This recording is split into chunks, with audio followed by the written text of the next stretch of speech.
कल मेरी दावेदारी किसी सीट पर नहीं हुई। अभी तो मैं पार्टी में कुछ माह पहले सम्मिलित हुआ हूँ।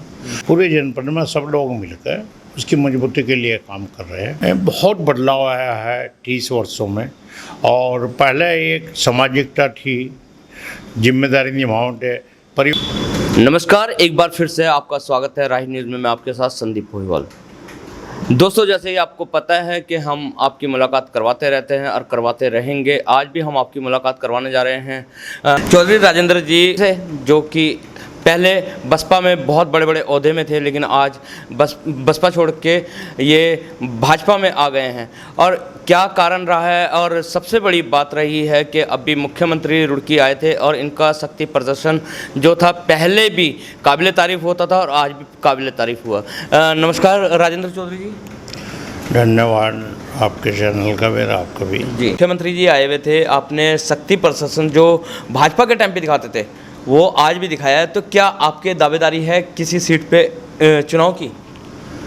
दरअसल मेरी दावेदारी किसी सीट पर नहीं हुई। अभी तो मैं पार्टी में कुछ माह पहले सम्मिलित हुआ हूँ और मैं भी और मेरे साथी भी बहुत नेक नियत से पार्टी का सहयोग कर रहे हैं।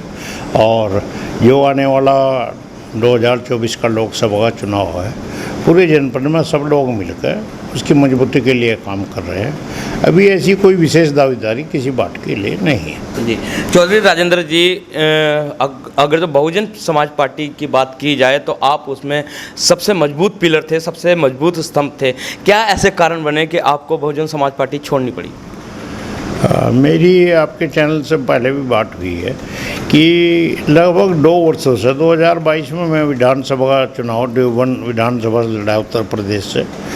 और हमारी नेता थी बहुजन समाज पार्टी में बहन मायावती जी, उन्होंने देवबंद में जिम्मेदारी लगाई थी लड़ने की। लेकिन उसके बाद पार्टी में शिथिलता आई है। जो पार्टी गतिविधियाँ आज के समय में तेज़ी से आगे बढ़नी चाहिए, उनमें कहीं ना कहीं रुकावट आई है और वो स्थिर हुई है। और सब साथी लगभग 1.5 वर्षों से 2 वर्षों से निराश थे और सबको इच्छा रहे काम करने की भी, सम्मान की भी, हिस्सेदारी की भी। उनमें कहीं ना कहीं कमी आ रही थी।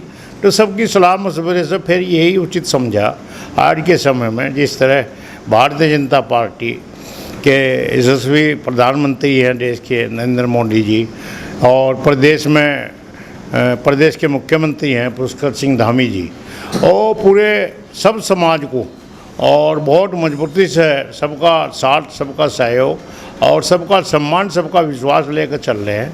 और उसी कड़ी में हमारे पूरे प्रदेश सरकार के वो संगठन के मुखिया हैं भट्ट साहब, और हमारे इस जनपद में बहुत मजबूत स्तंभ के रूप में जो फिलहाल सांसद हैं, पहले 2 बार प्रदेश में मुख्यमंत्री रहे हैं और 1 बार भारत सरकार में केंद्रीय मंत्री रहे हैं, रमेश पोखरियाल निशंक जी।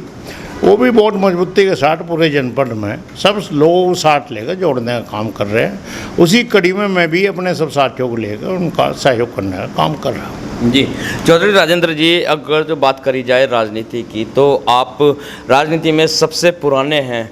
और पहले की राजनीति में और अब की राजनीति में क्या अंतर है, ये बताएं। बहुत बदलाव आया है 30 वर्षों में। और पहले एक सामाजिकता थी, जिम्मेदारी निभाते परिवार में और गांव में जिम्मेदार लोग मुखिया के रूप में मानना थे उन्हें, और पूरे गांव का निर्णय 1 आदमी, 2 आदमी, 3 आदमी बैठ कर ले लेते। आज परिवार की भी स्थिति है, बदलाव हुआ कि अगर परिवार में जितने मेंबर हैं सब चाहते हैं कि हमारी अपेक्षा आने वाला नेता हम सबसे बात करें, सबकी बात पूछे, सबकी बात सुने। और बहुत कुछ स्तर पर गिरावट भी आई है। मैं समझता हूँ कि जो एक पहले स्तर था राजनीति का, और उसमें कहीं ना कहीं कमी आई है और बदलाव है बहुत ज़्यादा। जी, अभी एक बयान आया था महक सिंह का, जो कि भीम आर्मी से प्रदेश अध्यक्ष है, और उन्होंने स्वर्ण जाति को और जाट को, मतलब बहुत सारी ऐसी बिरादरी थी जिनको उन्होंने खुलेआम चेतावनी दी और खुलेआम गाली। क्या ये एक राजनीति का अच्छा स्तर है या गिरा हुआ स्तर है? नहीं, ये अच्छा तो कह ही नहीं सकते। देखो, अगर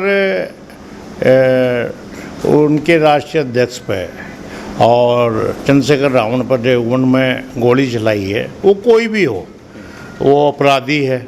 लेकिन वो जांच का विषय, जिसका भी नाम होगा अपराधी है और उसे सज़ा मिलनी चाहिए अगर उसने सही में इस तरह का कृत्य किया है। लेकिन इनके पार्टी के नेताओं ने कुछ ने जो जिस तरह की बयानबाजी की है, ये गिरावट है सामाजिक और राजनीतिक, और किसी जाति विशेष के लिए इस तरह के शब्दों का इस्तेमाल किसी को भी नहीं करना चाहिए। जी, अब उसी की तर्ज पे अगर तो देखा जाए तो ठाकुर समाज ने भी हल्ला बोल दिया, ठाकुर समाज भी इसी तरीके की बात कर रहे हैं। दरअसल कोई भी जाति हो, कोई समाज हो, सभी में सभी तरह के लोग विद्वान हैं, और ठाकुर समाज भी क्षत्रिय समाज में आवे है, और उनमें भी कुछ लोग ऐसे हैं जो उस बयान से, उस कृत्य से उत्तेजित हुए हैं। और मैं समझता हूँ इन लोगों को भी बहुत शालीनता सरलता से, जिसने जो अपराध किया है उसे सज़ा मिलनी चाहिए। और इस देश में लोकतंत्र बहुत मजबूत है, लोकतंत्र के रूप में ही अपनी मांगों को पूरी करवाने का काम करना चाहिए, और जो संविधान की प्रक्रिया है उसके खिलाफ कार्रवाई हो और वो दंडित किए जाए। जी, चौधरी राजेंद्र जी, चलते चलते एक सवाल और बनता है कि जो युवा हैं, युवा आजकल राजनीति में बढ़ चढ़ के हिस्सा तो ले रहे हैं, लेकिन कहीं ना कहीं वो राजनीति में विफल हो रहे हैं। क्या ये बड़ा कारण है? दरअसल युवा आज का जो है वो बहुत अग्रेसिव हो गया और बहुत जल्दी उत्तेजित हो गया, और राजनीति में कुछ चीज़ें ऐसी हों जो सभी को बर्दाश्त करनी चाहिए, और बर्दाश्त करने की क्षमता होनी चाहिए, एक दूसरे की बात सुनने की, अपनी बात कहने की क्षमता होनी चाहिए। और वो आजकल के नए युवकों में कमी है, और वो बहुत जल्दी उत्तेजित हो गए, ऐसे निर्णय ले लें जो समाज के लिए भी, राजनीतिक दल के लिए गलत साबित होता है। जी, चौधरी राजेंद्र जी, आप इतने सुलझे हुए और इतने अनुभवी राजनीतिज्ञ हैं, लेकिन कहीं ना कहीं आपका भी विरोध होता है। जैसे अभी हाल में ही बात उठी है पार्किंग की, तो उसके लिए क्या कहना चाहिए? नहीं, पार्किंग का मैं तो कभी कोई काम किया ही नहीं पूरी ज़िंदगी में। किसी पार्किंग का टिक्का ना मेरे नाम है, ना मैं कराया किसी का। और मान लो परिवार के लोग कर रहे हैं, कोई किसी तरह का अगर नियम कायदे में कोई काम कर रहे हैं तो उसमें अपराध थोड़ा ही है। और अगर कहीं गलत दबाव में है या गलत तरीके से कर रहे हैं तो गलत है।